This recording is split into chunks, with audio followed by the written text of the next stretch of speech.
Les éditions Sixtrid, avec l'aimable autorisation des éditions du Seuil, présentent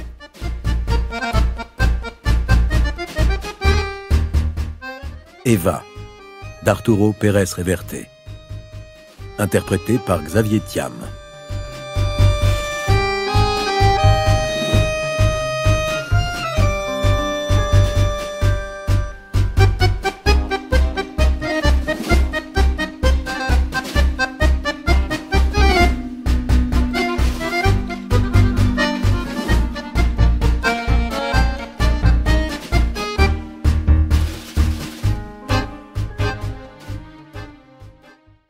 Chapitre 1. Norddeutscher Lloyd Bremen. Je ne voudrais pas être tué cette nuit, se dit Lorenzo Falco. Pas de cette manière. Mais c'était pourtant ce qui s'annonçait. Les pas qui, derrière lui, se faisaient entendre étaient toujours plus proches et plus rapides. On était sans doute pressé de le rattraper. Il avait entendu derrière lui le cri de son contact qui tombait dans l'obscurité du haut du belvédère de Santa Lucia, et le bruit du corps qui s'écrasait 15 ou 20 mètres plus bas dans une ruelle obscure du quartier d'Alfama. Maintenant, on le prenait en chasse pour terminer la besogne, couronner le tout. La pente raide l'aidait à marcher plus vite, mais elle facilitait aussi l'avancée de ses poursuivants. Ils étaient deux.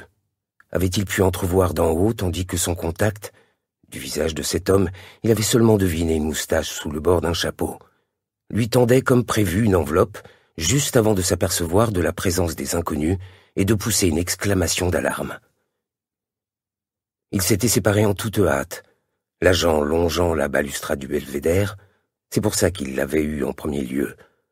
Falco dévalant la rue vers les vagues lumières de Lisbonne, étalées au loin, en contrebas de ce haut quartier, et la large et noire ceinture du Tage qui se fondait dans la nuit sous un ciel sans lune parsemé d'étoiles.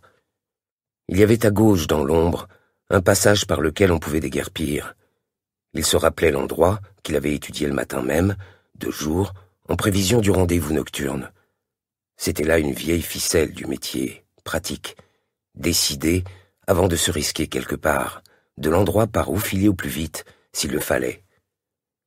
Falco se rappelait aussi le nom que portait l'Azulero, Calzandinha de Figueira.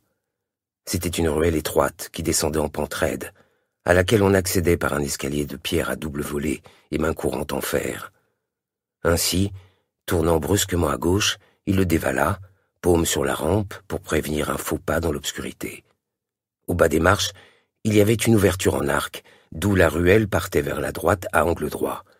L'arcade, étroite, ne livrait passage qu'à une personne à la fois. Derrière lui, les pas se rapprochaient toujours davantage. Il résonnait sur les premières marches de l'escalier. « Je ne vais pas mourir cette nuit », se redit Falco. « Des projets plus attrayants m'attendent, femmes, cigarettes, restaurants. Des choses de ce genre. » Il ôta alors son chapeau, glissa les doigts entre la basane et le feutre, et en sortit la lame de rasoir Gillette dans son enveloppe de papier qu'il cachait là. Tout en courant jusqu'à l'arcade, il ôta l'enveloppe et, tirant le carré de soie de la poche de poitrine de sa veste, s'en servit pour protéger ses doigts afin d'assurer la lame entre son pouce et son index. Il atteignit ainsi l'arcade, tourna à droite et s'immobilisa aussitôt, plaqué contre le mur, écoutant le bruit des pas toujours plus proches, dans la rumeur de son pouls qui battait vite et fort à ses tympans. Quand la première silhouette apparut sous la voûte, Falco s'interposa rapidement et, d'un geste vif, lui taillada la gorge de droite à gauche. Sur le visage de l'homme apparut un bref éclat pâle, celui de ses dents quand la stupeur lui eut ouvert la bouche, et, aussitôt, une exclamation de surprise fut arrêtée net par un gargouillement d'agonie, comme si le souffle de l'homme blessé s'échappait de sa trachée ouverte à travers un voile liquide. Le type s'écroula sur le champ, tel un corps anémié qui aurait soudain perdu toute consistance, une masse à terre au milieu de l'arcade. L'ombre qui venait à sa suite s'arrêta brusquement, restant à distance. « Approche, fils de pute !» crâna Falco. « Viens un peu plus près, viens !» 3 secondes d'immobilité, peut-être 5. Falco et l'homme figés dans la ruelle. Par terre, la masse qui continuait à émettre sa rauque plainte liquide. Enfin, le second poursuivant recula, lentement dans l'ombre, augmentant avec précaution la distance entre eux. « Allez, mon gars, dit Falco. Ne me laisse pas comme ça, le bec dans l'eau. » Des pas se firent entendre, maintenant plus pressés, qui s'éloignaient dans la ruelle, montaient l'escalier, puis devenaient inaudibles. Alors, Falco respira profondément, toujours immobile, laissant le battement du sang à ses tempes recouvrer sa cadence normale.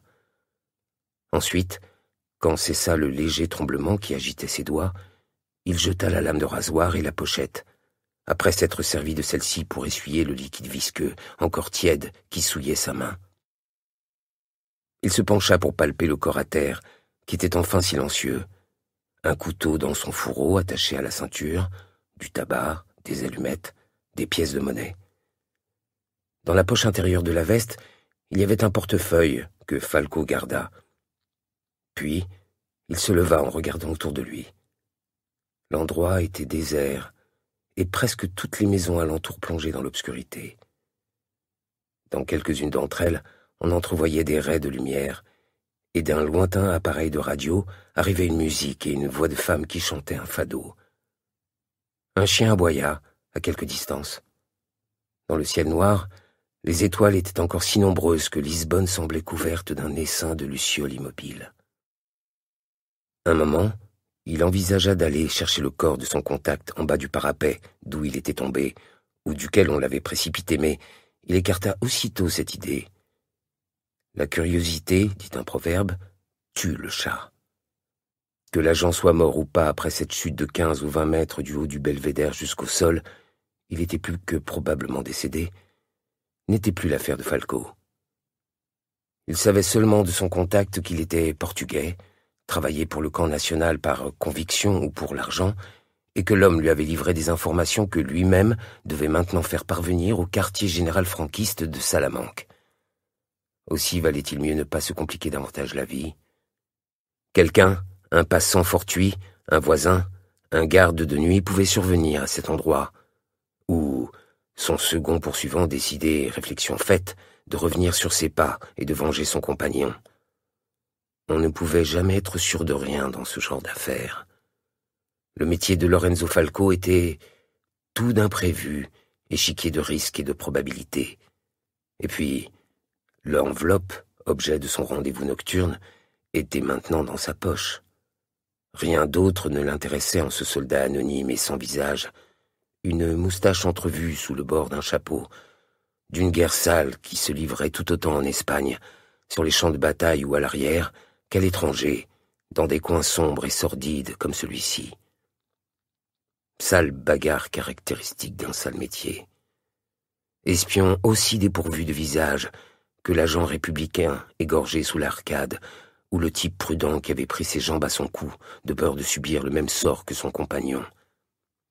Des pions substituables sur un échiquier où la partie était jouée par d'autres. Il descendit la rue de San Pedro, en se retournant de temps en temps pour s'assurer qu'il n'était pas suivi. Un lancement douloureux martelait sa tempe droite, sans doute dû à la tension, et il palpa instinctivement la poche de sa veste où il mettait le tube de café-aspirina.